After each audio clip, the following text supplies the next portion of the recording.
Welcome to Inspiration and Transformation from the Banks of the Ganga with Sadhvi Bhagawati Saraswati, an American sannyasi living at the Parmarth Niketan ashram in Rishikesh, India.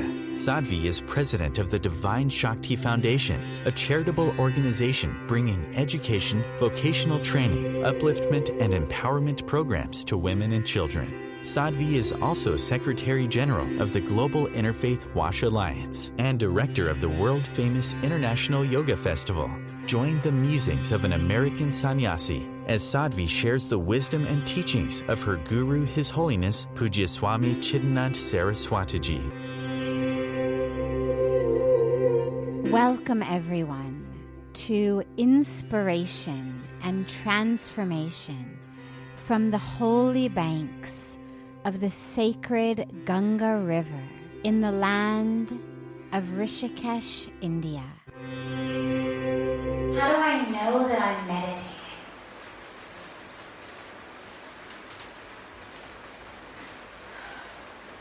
Meditation,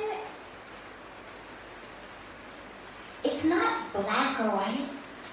It's not like I'm wet or I'm dry, or I'm male or I'm female, or I'm hot or I'm cold. It's more, you could say, a spectrum. We talk about a spectrum of wakefulness, for example, a spectrum of sleep. Meditation you can also think about on a spectrum. And the reason that I share this is for those of us who are embarking on a spiritual path. Yeah, we still have thoughts. No, it's not perfect. No, we don't get half an hour or an hour or even 3 minutes strung together of pure meditation. And so then we think, oh, I can't meditate. I'm a failure at this also. I'm not meditating. So it's helpful to think about it more as a spectrum. The experience of meditation is an experience of connecting with the truth of who you are, of literally being self-evident. But capital S self, not lowercase s self. So of having the experience of who you are as divine, as consciousness, as energy of love, and as connected to the universe. The concept of separateness is on the sleep spectrum. When we are asleep, when we are unconscious, we think we are separate from the rest of the world. We think we're these bodies, we think we're these identities. That's what we're going to call asleep. Non-meditative. Living in the gross physical form, the matter. As we start to wake up, really wake up, we have an experience within ourselves of who we really are, which is an experience of the divine. And it's an experience that connects us to the divine and then connects us to the universe. Because as Pujya Swamiji always says, we're not just created by the Creator, but we've been created of the Creator. Which means that everyone in the world is divine. And meditation is our window into that. Our experience of that. Sometimes it may come as stillness. Some people, when they meditate, see lights. Some people see images. Some people have physical sensations. Some people, it's just absolute emptiness. There's nothing that's right or wrong or higher or lower. It's not like you're aiming to get to that point of meditation where you have that vision. If you are having an experience of the divine, of of the self as divine, an experience in which you know in that moment that you are not this body. However you experience it, you're meditating. And as you meditate, more and more experiences come. It's like saying, how do I know if I'm in love? Well, we all experience love differently. Different relationships. I mean, we love our parents, we love our spouses, we love our children. But we love them in slightly different ways. The relationship feels slightly different. None of it is higher or lower or better or worse. Similarly with meditation. We're going to have different experiences. Don't worry about that. What matters is that you are waking up and that you're not stuck. How to know you're not meditating? You're making lists, to-do lists, shopping lists.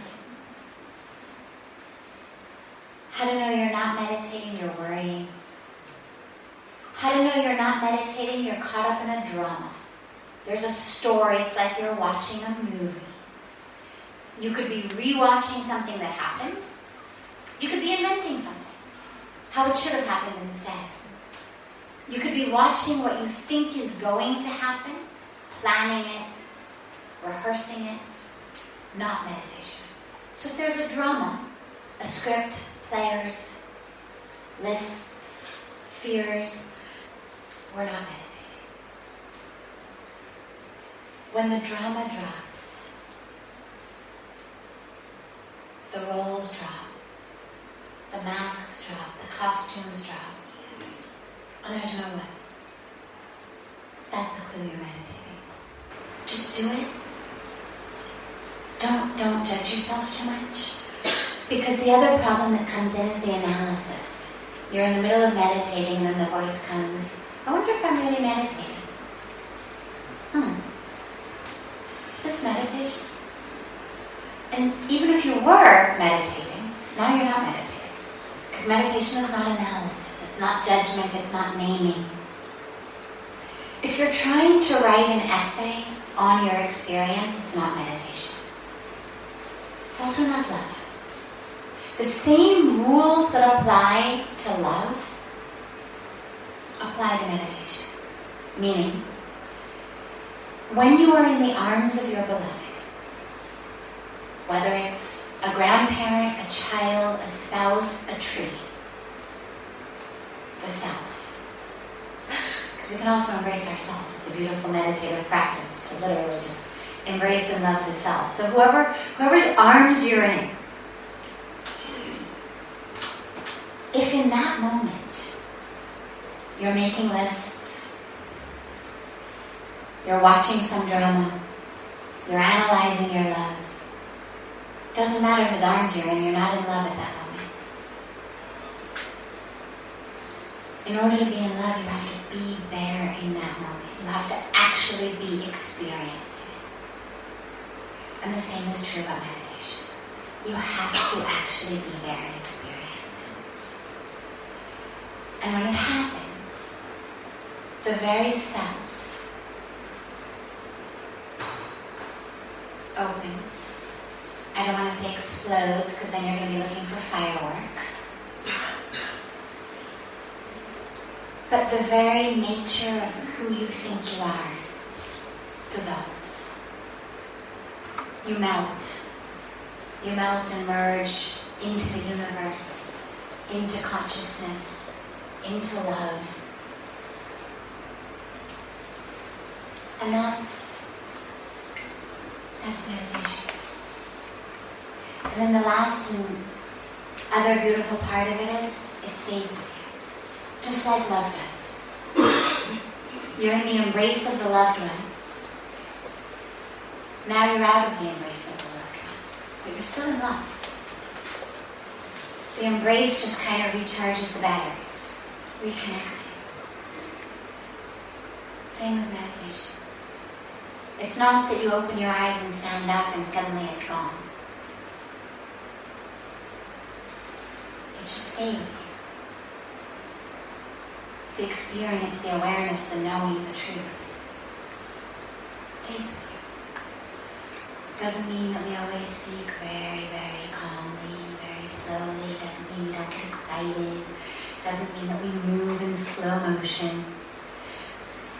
But the knowledge that you experience in that meditation, the awareness of who you are, of what the truth of your being is, that experience of love, the experience of expansion, that stays with you. That's when we talk about meditation in action. Doesn't mean sit in your room all day long. It means take what you get in your room and then use it. You know, Puja Swamiji always talks, people will ask him sometimes about, well, how long do I have to meditate? Sometimes people will say, well, what's a good amount? Other people will say, well, what's the bare minimum? It's a common question. What's the bare minimum I have to do? But in both cases, his answer is always the same, which is when you wire a house, if you're building a new house, and you're laying your electrical lines, it takes time. It takes focus. It takes planning. Where do you want to lay them? How's it going to go? But once those electrical lines are laid, when you want to plug in a lamp, you don't have to rewire the house. You just have to plug it in. When I turn on a blender, you just have to plug it in. You don't have to rewire the house. And so in the beginning of our spiritual practice, it takes a little bit longer to lay those lines, to have that experience, to come to know, this is who I am, this is what the universe is. This is God. The spiritual equivalent of laying our electrical lines. But once it's been laid, then it should be just a matter of plugging yourself into it. So the practice, rather than having to be one of daily relaying the lines, becomes just of daily plugging ourselves in, recharging ourselves. And it stays with us. You're listening to OTR-FM, part of the IOM radio network. Being a radio host on IOM FM allows you to build your show on a rich platform with the power of the internet to fulfill your outreach goals and connect with a very specialized and global online audience, unlimited by time and distance. OMTimes Radio will provide you with web relevance, a recognizable conscious brand, and with the standard of excellence that has accompanied every single Circle of Hearts Radio is a sanctuary on the airwaves. Join me, Grandmother Alaya, in the circle on Sunday, 2 p.m. Eastern, as I share information to both enlighten and nourish your soul. Hi, this is Christina Ricci with RAIN. Every 2 minutes, another American is sexually assaulted. If you or someone you know has been sexually assaulted, you are not alone. Help is just a call or click away through the National Sexual Assault Hotline. Please call 1-800-656-HOPE, that's HOPE, or visit RAIN.org, that's RAINN.org. Brought to you by RAIN and this station. Welcome back to Inspiration and Transformation. I'm so glad to have you all back here with me. Controlling our strong emotions like anger, as well as the urges that our body has. On a spiritual path, we speak so frequently about overcoming, whether it's emotions, whether it's different urges. And the question came up, well, how do you do that? The first piece of this is, the way you don't do it is suppression. Nothing goes away just by ignoring it. If you've ever played hide and seek with a very young child, what you know is that It's actually very, very cute. What they do is they will sit in the middle of the room and close their eyes, because if they can't see you, you can't see them. It's this concept that somehow if I just close my eyes, it's all going to go away. And unfortunately, that's not the case with emotions. It's not the case with strong urges. Now, that doesn't mean that we need to swing so far on the pendulum as the Western world from which so many of us have come. In the West, particularly in the academic, psychological aspect of the West, it's all about processing. And so if you went into a therapist or a psychologist and you spoke about having anger issues, or you spoke about having very, very strong urges or desires, you could be in therapy for the next 10 years, 20 years. But we also don't swing the whole other end of the pendulum. Just because you have anger issues, or just because you have strong urges, whether it's an urge for chocolate cake, whether it's an urge for a beer, whether it's an urge for a cigarette, whether it's an urge for sex with someone who's not your partner, whatever it is, all of these aspects that are connected to the physical body, they don't require the decades of going back and rehashing and rehashing and rehashing. And I say this because this is the world that I came from. What that can do is it brings us insight. So we glean observations of, oh, here's why I'm angry, or oh, here's why I have such strong desires or such strong urges. But what that form of therapy, sadly, is not so able to give us is a way out of it. And in most cases, this isn't true all the time, but in most cases, insight in and of itself is not a cure. There are many, many people who could write books on their own alcoholism, books on their own anger, books on their own issues, but who are still struggling with them. So simply having the insight also isn't the answer. Really what I have found is it's a combination. There has to be some level of insight. That's what we're put on earth to do. This is what Gyan Yoga is. When we go in search of wisdom. But it's a wisdom that's deeper than just, oh, my mother did this, or my father did that, or, when I was a kid, this and that happened. It's a deep wisdom of who we are. And with that wisdom comes the awareness that, yes, at the deepest, highest level, what we are is divine. What we are is consciousness. What we are is spirit. What we are is love. That's at the highest level, and it's something we talk about frequently.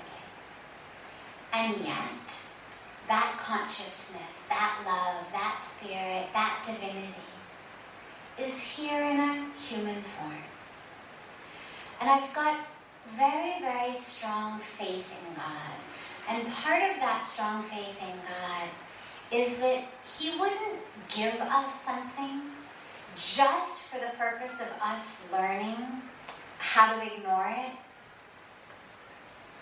So if what we've been given is a body, I don't believe we've been given it just so that we can learn not to pay any attention to it. If what we've been given are emotions, sadness, anger, pain, I don't believe we've been given them either just so that we can learn how to pretend that they're not there. Everything we've been given is a tool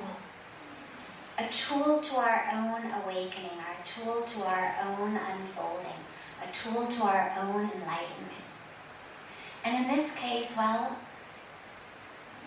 what happens with anger, as well as what happens as we fulfill, respond to, give into, you could say, all of the urges, is that we literally lay patterns.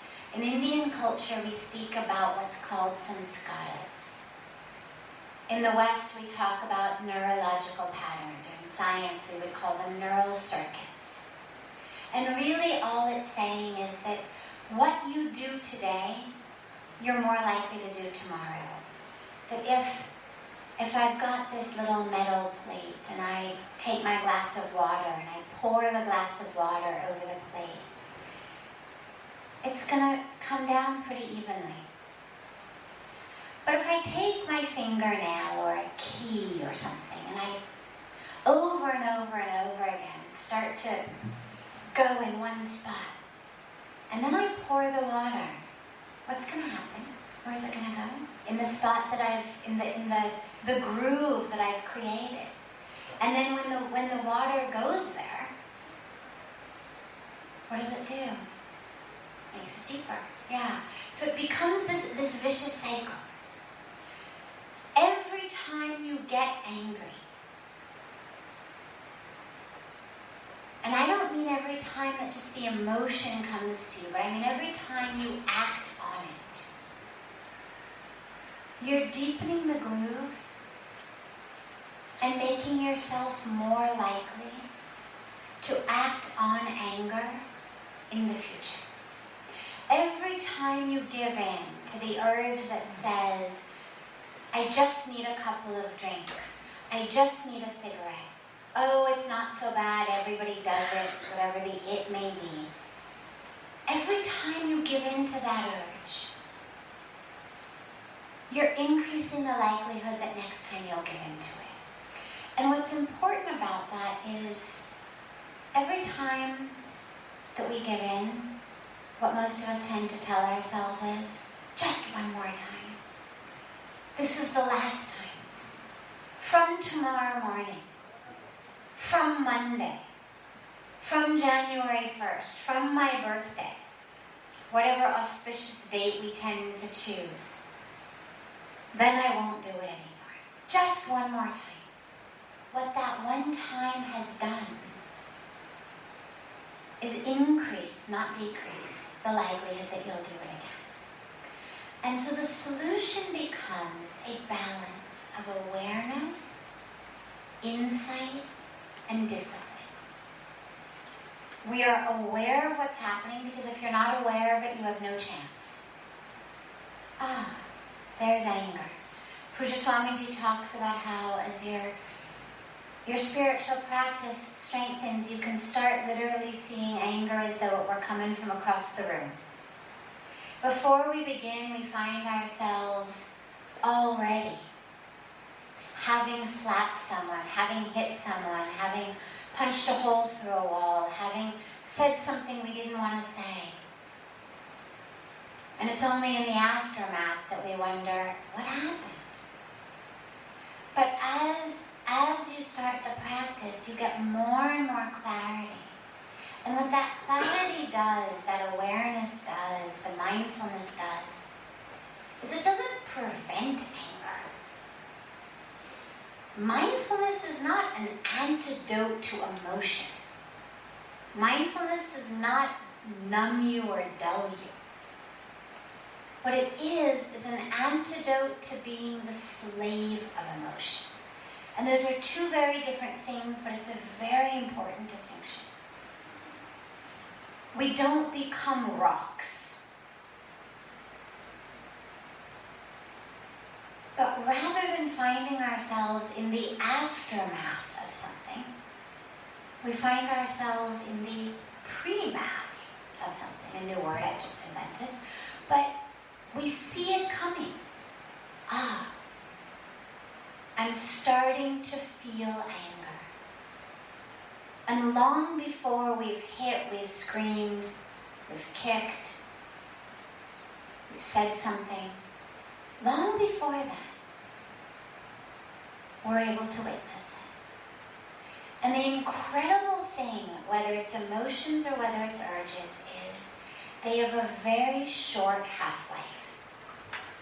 They feel very, very strong in the moment. They come like this wave, literally. And if we don't act on them, there's that moment of, oh my God, oh my God, oh my God. If I don't yell or scream or hit or drink or eat or smoke or do whatever my thing is, I'm going to explode. But miraculously, you don't. Nobody's ever actually exploded from willpower. And what happens is it peaks, and there's that very, very difficult moment of, and if you can just sit through it and just breathe through it, your breath is your best ally. Low and slowly. Because all of our urges, whether it's anger, whether it's passion for a physical being, whether it's passion to go out and get drunk, whatever it is, they increase our heart rate. Our heart rate starts to increase, our blood pressure rises a little, our palms start to sweat. We get this tunnel vision. And it's that tunnel vision that makes us feel like, if I don't, I'm going to die. This anger is going to consume me. This lust is going to consume me. This urge is going to consume me. And if you can change your breathing pattern, because emotions and the breath are actually a two-way street. The emotion causes the breath rate to increase, the heart rate to increase. But by changing our breath, we actually can change the emotion as well. So it moves in both directions. We can use our breath to change what's going on in our mind. And the other piece is simply awareness. Anger. You've come back so soon. But you just visited yesterday. Like we spent the whole afternoon together. Really? You had to come back so soon? And a little bit of humor is wonderful. It's a great ally. Because the reason that we lose is we take these things so seriously. But I was angry. Okay. So you were angry. But I needed it. Okay. You didn't need it. There's just this, what Indian culture would call sanskaras, what we would call a neuronal network. There's a pattern. It's electrical, it's chemical, it's happening in your brain.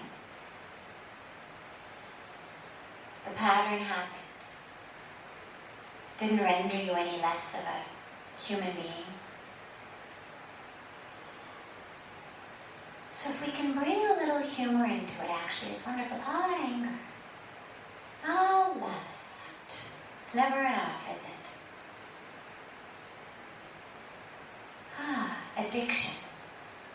What am I trying to numb? How interesting that inhaling smoke is something that I feel the urge to do. How interesting that drinking distilled alcohol that tastes miserable and is going to give me a horrible headache tomorrow and that I'll probably vomit up in the next few hours. How interesting that I have such an urge to partake of it. What am I trying to numb?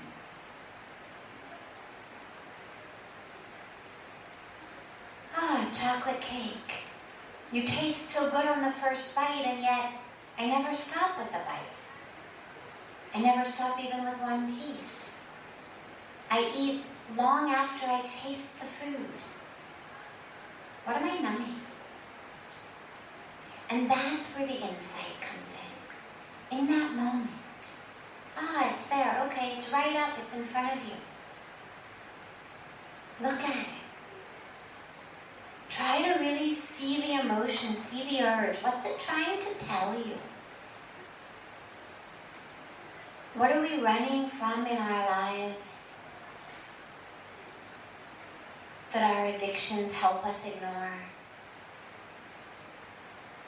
What are we so afraid of? Because the last point I want to mention is anger. Anger is actually what we call a secondary emotion. It's not a primal emotion. The primal emotion that spurs anger is fear. We get angry when we are afraid. And this is why people, men and women, but in many cases even more men, who are told not to be afraid, get more angry. With women, there's a little bit more of a cultural acceptance to being afraid. And so we have to resort to anger a little bit less. Not 100% by any means. But remember when you get angry that the question is, on a deep level, what am I afraid of? What is it that person just did or said that made me so angry? And once you identify that, the second question is, and what am I afraid of? If I didn't run from this situation into anger, if I didn't punch through a hole in the wall, if I didn't slap someone or throw a temper tantrum, and I just had to sit with that fear, what would that mean? And that's where the insight gets really interesting. And then every time it comes, we at least know how to address it. You know what it's from. It's like if you've got an allergy to something, and you don't know what it's to, but you know that you break out in hives, or that you stop breathing, or that something is itching. Well, you can't cure it until you know actually what it is that you're allergic to. First, you've got to identify it. And with anger, it's very easy to say, oh, well, I'm angry when my kids don't clean up their room. Really? I mean, really, a messy room makes us so angry that we cannot control the limbs of our body? No. What makes us angry about it is, I've told them 10 times, they don't listen. What that means is, my kids don't respect me. And if my kids don't respect me, then I'm a failure as a parent. And that's really scary. So it's not the clothes on the floor that have made me angry. It's the concept of being a failure as a parent that's very scary. And once we know that, then it's much easier to address the situation. So behind every anger is a bit of fear. And if we can look at that, then it teaches us a lot more about who we are and makes us free of it. And ultimately, that's the goal. Our own freedom. Then we have the ability to walk whatever path we want, and there certainly may be times that we choose to express anger as parents or as teachers to get behavior modification. But at least we're not the slave of it. We haven't lost ourselves. We've got the control. This is OTR-FM, part of the IOM radio network.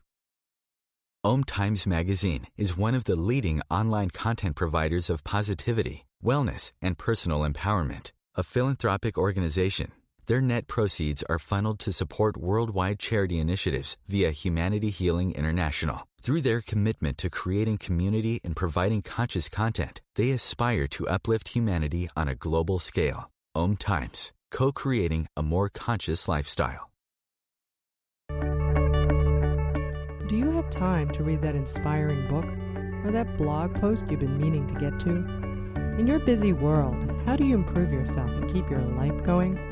I'm Lisa Kay, and my Between Heaven and Earth radio show can transform your life just by listening. Be uplifted with inspiring topics, positive stories, and ideas that really work. Between Heaven and Earth Radio is conscious living for your soul, every Wednesday at 4 p.m. Eastern Time. Like Baldwin with People for the Ethical Treatment of Animals. I grew up loving circuses and other traveling animal shows, but it never occurred to me what life might be like for the animals. Training wild animals to do things they don't understand takes force. Routine discipline with a hook or whip with the heel of a boot shows the animal exactly who's the boss. Don't patronize animal acts. Please contact People for the Ethical Treatment of Animals. 757-622-PETA. Welcome back. This is Sadhvi Bhagawati Saraswati with inspiration and transformation. So our children, this is a great piece, because when we're talking about helping them, obviously on some level when they're our children, we feel like we know better than they do, that we can see better than they can. And B, there is a level, or we feel like there should be a level, of power and control. We should be able to change our children. What we can do with our children is mold them, water them, nourish them, nurture them, guide them, depending, of course, on what age they are. But you cannot change them. Let me give you some more basic examples to think about. If you have a seed, let's say you have an apple seed. Well, an apple seed can only become one thing, an apple tree. However, even if you have a very good apple seed, in order to get an apple tree, or at least a healthy apple tree that actually gives you good, juicy apples, it has to be planted in fertile soil, needs a certain amount of sun, a certain amount of rain, a certain amount of light, a certain amount of shade. As parents, what we do, our greatest goal is to give that seed of our child the richest soil, the healthiest soil, the most healthiest water, the sunlight, so that they can blossom into the tree they are supposed to be. We do not have the power to turn an apple seed into a peach seed. And with our children, what happens is, and it's very, very difficult for the parents and the children, is we've got this apple tree growing, but we wanted a peach tree. Now, first maybe we try nicely, then maybe we get a little stronger. We use all sorts of techniques. We do everything we can do. The problem is we can't turn them into a peach tree. And because our children really, really want mom and dad to approve and mom and dad to be happy and to love them, on some level, even if it's subtle, they try to become that peach tree for mom and dad.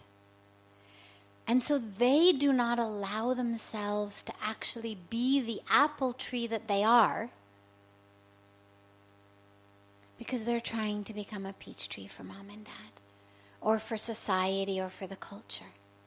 And so then we end up without a peach tree, because we cannot turn them into that, and also without the apple tree that God had intended. And so with our children, now of course this doesn't mean give your children the license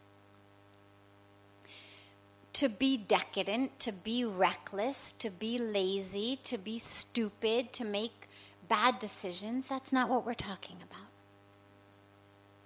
But what we do need to do is understand that they come into the world full with that karmic package that they carry in.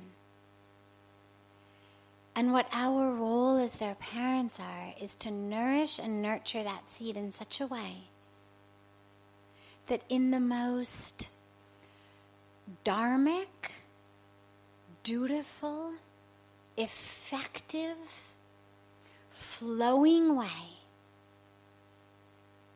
that karmic power can bear fruit through them.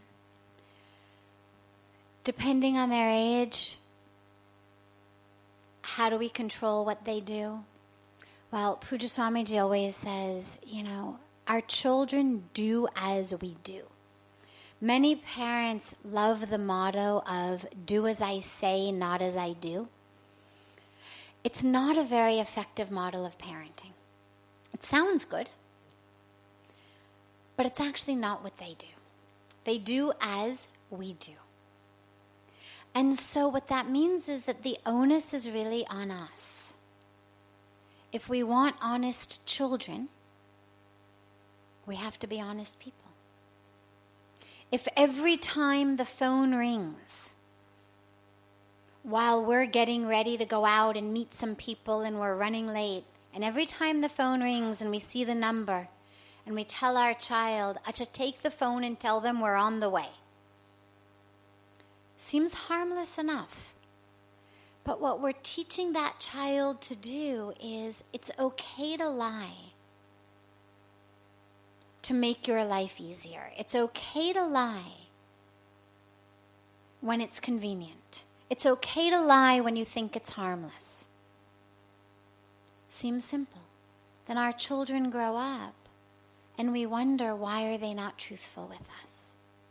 When we as parents, with each other in our conversations, with our friends in our conversations that our children overhear, are emphasizing what we look like, what other people look like. We're coming home from a party, we're in the car. Our friends or our spouse and we are gossiping about the weight so-and-so put on, or the clothes so-and-so was wearing, or how many soufflés so-and-so ate, or what the stupid remark that so-and-so made. What we're doing is we're telling our children, this is the way that you should judge yourself in society. These are the markers. What you wear, what you look like, what you say, how many soufflés you eat. And this is what we're giving them. And so as parents, it's really, it sounds difficult, but it's actually a really beautiful meditative practice. Those of us who meditate, we know the importance of mindfulness practices. It doesn't matter what religion you are, what culture you come from. All of the world's mystic traditions, the spiritual traditions, emphasize the practice of mindfulness. But that doesn't only mean when we're on a meditation retreat or when we're sitting with our eyes closed. Mindfulness in life. How do we act? Because that's what our children pick up on. And yet, last piece of this is, there are many cases in which we can look back and we feel like we did everything right. And yet, our child is growing or in a way that we wish we could change him or her. They're making bad decisions in one of so many possible ways. And this is where it's really important as parents to also just have compassion for yourself and to understand you're like a gardener. You've been given these seeds. You've done your best. You know, a story that I share frequently, and I'll end this point with it, is that when I was living in San Francisco and studying, I had moved from Palo Alto into San Francisco City, and in Palo Alto we had a really big, nice backyard and grew lots of things. And in San Francisco City, people live in apartments and flats, and you don't have big gardens. But we had windowsill gardens where we had pots of plants outside the windowsill. And I was a staunch vegetarian since I was a teenager, and so I used to do a lot of cooking, and I used to grow basil outside the window and some other herbs. And when we moved to San Francisco, I set up my windowsill garden, planted the seeds in the pots, and they wouldn't grow. Watered them the right way, even got this good organic extra fertilizer, that you can use. Nothing. Now, windowsill herb gardens are about as easy as it gets in terms of gardening. I mean, pretty much anybody can do it. You plant the seeds, you put some water, the sun shines, you've got your herbs. But they wouldn't grow. Week after week, they wouldn't grow. And I kept getting new seeds and changing the seeds and getting new packages. Nonetheless, they didn't grow. Finally, I come home from school one day, early. Usually I would get home only late evening. Early I come home and I look out and I notice that the cat we've adopted is in the windowsill pots, going like this in the pots, throwing the dirt outside. Now, obviously, your seeds are not going to grow if the cat is tossing them on the ground. And this is important to remember because we feel like failures. And I was feeling like, my God, I can't even get basil to grow. I can't even get simple herbs to grow. And you don't realize an unseen hand, an unseen factor sometimes that comes in these situations in our lives. And so whether it's something as simple as the herbs on your windowsill or your children, in both cases what you get are seeds. And you do your best. But whether it's an issue in the seed or whether it's an issue in the other story of the seeds package, there's other factors. And in those cases, we love them. Create the space for them to know that you're always there. And then have compassion for yourself also. For a mom who's doing the best that she can. This is OTR FM, part of the IOM radio network. The number one reason girls drop out of school in sub-Saharan Africa is lack of access to feminine hygiene products. The Pads for Schoolgirls Project, an outreach of Humanity Healing International, is changing this paradigm by setting up sewing programs at schools, teaching girls a vocational skill, while producing the reusable pads that help keep them attending classes. The girls pay it forward by making and giving pad kits to other girls in need. To learn more, visit humanityhealing.org. Humanity Healing is where your heart is. Circle of Hearts Radio is a sanctuary on the airwaves. Join me, Grandmother Elia, in the circle on Sunday, 2 p.m. Eastern as I share information to both enlighten and nourish your soul. When I broke my foot, for leaving me alone when I wanted to be alone. And now, as a grown-up, I'm thankful for being able to take care of you, my dear mom, for taking you to your therapies, for understanding that sometimes you simply want to be alone. Roles change without us noticing. That's why AARP gives you the information to provide even better care for your loved one. Visit aarp.org/caregiving. Brought to you by AARP and the Ad Council. Welcome back. This is Sadhvi Bhagawati Saraswati, and thanks for coming back and joining us for more of inspiration and transformation. Patients who are on literally physically unconscious. Okay. And in terms of how to make decisions for them. Well, this is an issue that affects so many people in life, whether it's a car accident, whether it's old age, whether it's illness.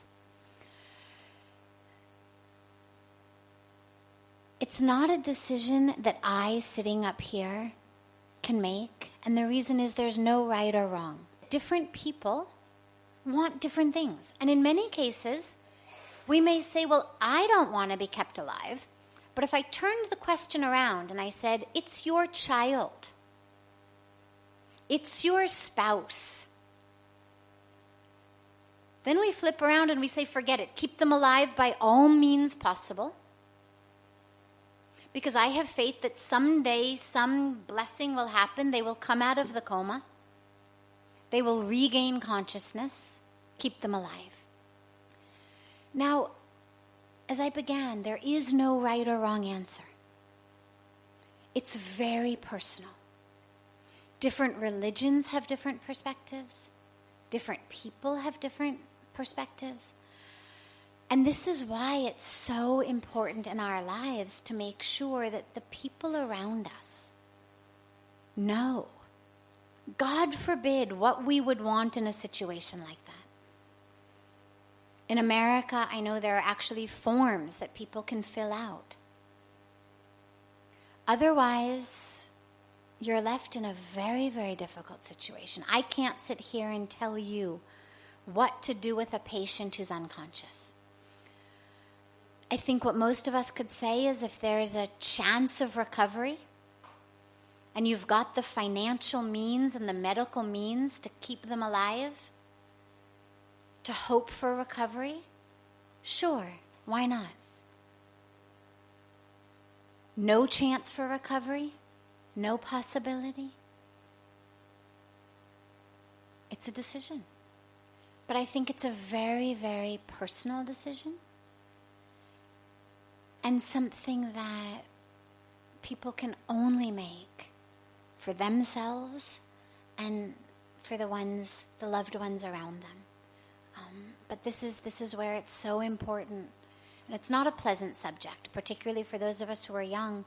Nobody wants, in your 20s or 30s or 40s or even 50s to have conversations with your loved ones and say, by the way, if I got hit by a car, here's what I want you to do. And yet, as difficult as it is, it's really a very important conversation to have, because otherwise it leaves the loved one in this position of what to do. And if you are in that position, all I can say, the best help I can give you is try to connect as deeply as you can on a soul level with that person. Because even though they may be unconscious, even though they may be in a coma, they can't speak to you with words. But they are still present. Their soul is there. And if you can try to connect with them on a soul level, then maybe you can hear them. And otherwise, we do the best that we can. There's so many situations in life where there isn't a right or wrong answer. We don't know.